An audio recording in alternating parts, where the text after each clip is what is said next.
Hey everyone, Combo here, back with another Empires and Puzzles video, and today we have a Fated Summon refresh in the game. This only comes, as you can see on the bottom, every 180 days, so it takes 6 months for us to get a Fated Summon refresh. So every 100 summons you do, you can get one of these free legendary 5-star heroes. I say free, but you have to do 100 pulls first, and every time we get a Fated Summon refresh, I feel like everybody says, oh, these heroes are outdated.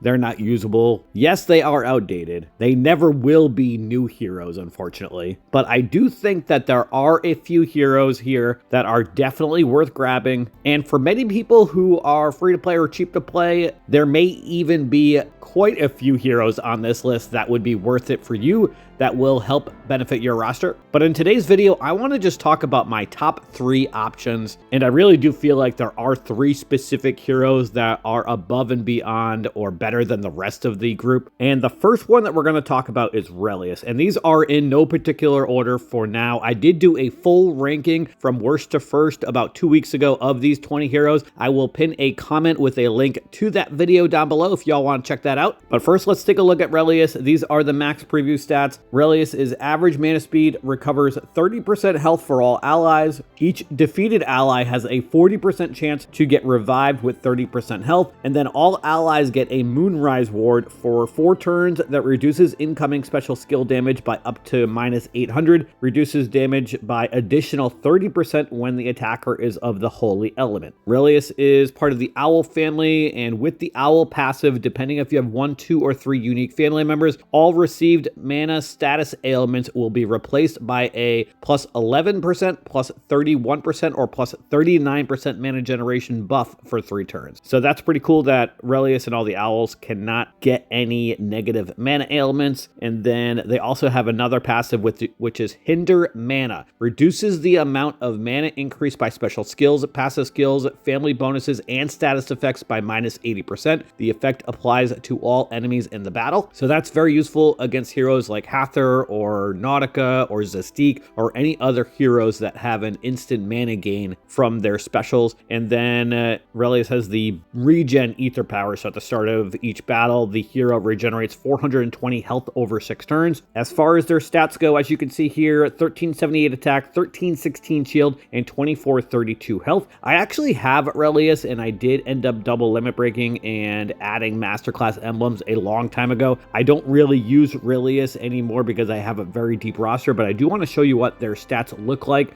when you go the defense and health pass. So let me pull that up. And here is Relius with the defense and health pass. So you can see I've got 1233 attack, 1588 shield, and 2396 health. If I click on the talent grid here, you can see the path that I took, and I chose the defense as the primary. So if there were any options like here in the middle where I had defense and attack or health and attack, I chose the defense and attack. So you can see the rest of the talent path that I chose here, and then I'll zoom out and go like this in case if you want to screenshot that for the talent path that I took for that. And then as you can see here, pretty decent stats, not great. I mean, top tier level healers have like 18 to 1900, and then I think even some of them have up to 2000 defense now. So obviously Relius is a little bit behind on that, but not bad for a Fated Summon hero in my opinion. I believe that Relius was the first average speed reviver that came into the game, or maybe the second one, definitely early on. The next hero that I want to talk about is another Owl, and that is Eironn. Eironn is fast mana speed, attacks the target with Moonrise Strike, dealing up to 2180 damage, deals 40% more damage if the target is of the Holy Element. This special skill never misses its targets. The target automatically casts Shifting Miles attack on a random ally when mana is full at the start of the turn during 4 turns. When the effect is triggered,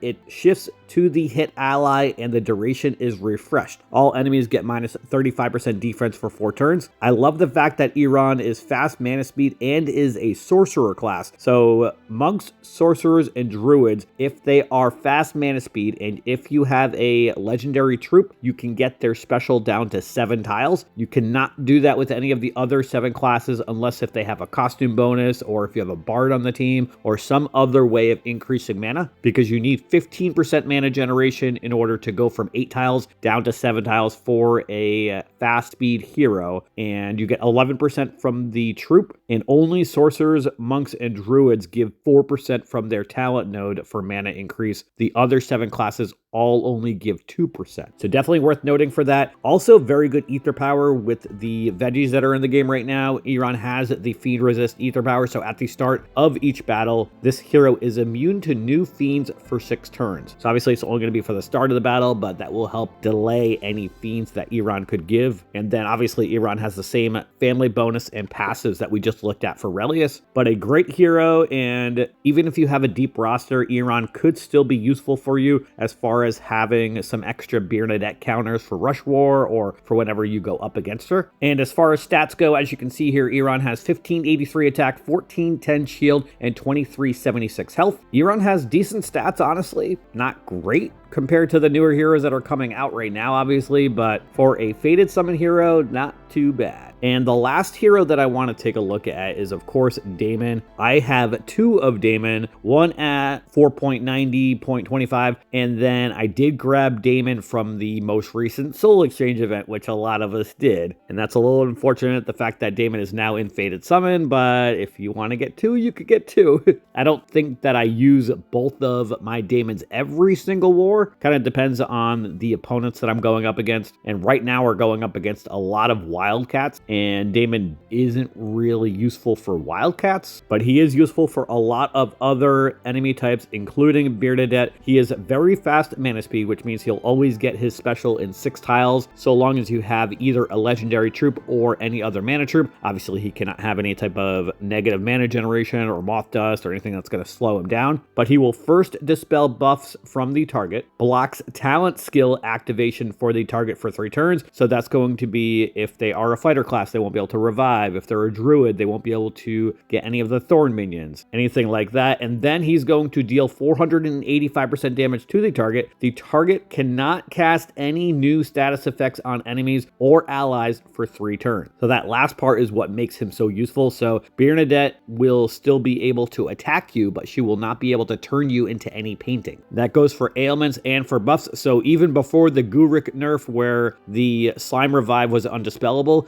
if you cast Daemon on Guruk before he went off, he wouldn't even be able to cast that slime revive at all on anybody. And obviously he's still a counter against Guruk, but we just don't see him as often as we used to. And then as far as passives go, he's got the Stag family bonus. So depending if you have 1, 2, or 3 unique family members, all received attack status ailments will be replaced by a plus 40%, plus 60%, or plus 70% attack buff for 3 turns. And then he's got the health recovery on buff received when this character, this character recovers 5% buff when they receive a buff or positive stack. And then he's got the attack up ether power. So I love the fact that he's very fast mana speed. That's one of the big reasons why he's so useful, is because he gets that special in 6 tiles. So those would be my top 3 picks in this new Fated Summon. And I accidentally clicked on Daemon instead of the question mark, but I am going to pick my first Fated Summon for this time around. I've mentioned this in videos before because I get this question asked a lot. Can you carry over your 100 out of 100 counter into the next Fated Summon?